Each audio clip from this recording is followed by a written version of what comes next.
યાત્રાધામ ડાકોરમાં ફાગણી પૂનમમાં મુસાફરોને અસુવિધા. ડાકોર એસટી તંત્રના પોકળ દાવાઓની પોલ ખુલી છે. મુસાફરો માટે પીવાનું આરો મશીન ખાઈ રહ્યું છે 6 માસથી ધૂળ. પીવાનું ઠંડુ પાણી ન મળતા મુસાફરોને હાલાકી ભોગવવી પડી છે. જૂના બસ સ્ટેન્ડ આગળ દબાણોથી યાત્રિકોને મુશ્કેલી પડી રહી છે, તો રસ્તા ઉપર દુકાનદારો અને લારીઓનું દબાણ પણ જોવા મળ્યું. કોલેજના પિકઅપ સ્ટેન્ડ ઉપર પણ ખાનગી હોટેલનું દબાણ જોવા મળ્યું. એસટી વિભાગના અધિકારીઓનું સૂચક મૌન પણ જોવા મળ્યું. ડાકોરની અંદર મોટામાં મોટી હોળી અને ધૂળેટીની પૂનમ કહેવાય છે. લગભગ 10 થી 15 લાખ યાત્રિકો રાજા રણછોડના દર્શન કરવા આવે છે.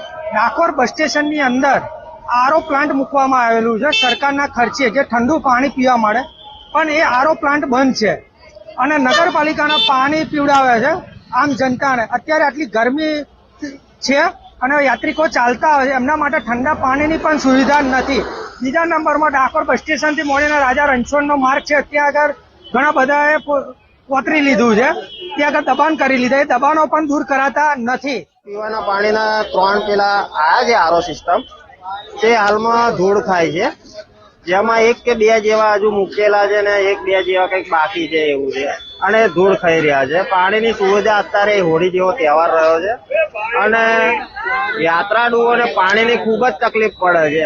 જયારે આ નગરપાલિકાનું પાણી આવે છે ખૂબ જ ડોહરું ને ગંદુ પાણી આવે છે. યાત્રાધામ ડાકોરમાં ફાગણી પૂનમનો ઉત્સવ ચાલી રહ્યો છે, ત્યારે એસટી તંત્ર દ્વારા મહત્વની બાબત કહી શકાય તે રીતના અહીંયા ગાડી હંગામી બસ સ્ટેન્ડ સહિત કેટલીક સુવિધાઓ ઉભી કરવાની દાવાઓ કરવામાં આવ્યા હતા, પરંતુ સમગ્ર બાબતની જો વાત કરવામાં આવે તો આ દ્રશ્યો ઘણું બધું કહી જાય છે, કારણ કે જે મુસાફરો છે તે ચોક્કસથી ભગવાન ભરોસે દેખાઈ રહ્યા છે. એનું મુખ્ય કારણ છે કે મુસાફરોએ અહીંયા ગાડી પોતાની જાતે જ તમામ સુવિધાનું વાત કરવામાં આવે છે, કારણ કે તમે દ્રશ્યમાં દેખી શક્યા છો કે આટલો મોટો સ્ટાફ અહીંયા ગાડી ખડકી દેવામાં આવ્યો હોવા છતાં પણ જે મેનેજમેન્ટ છે તે અહીંયા ગાડી કરવામાં નથી આવતું. ખરેખર જે હોળીનો બંદોબસ્ત હોય છે તેમાં એસટી કર્મચારીઓને ખાસ આ સુવિધાઓ યાત્રિકો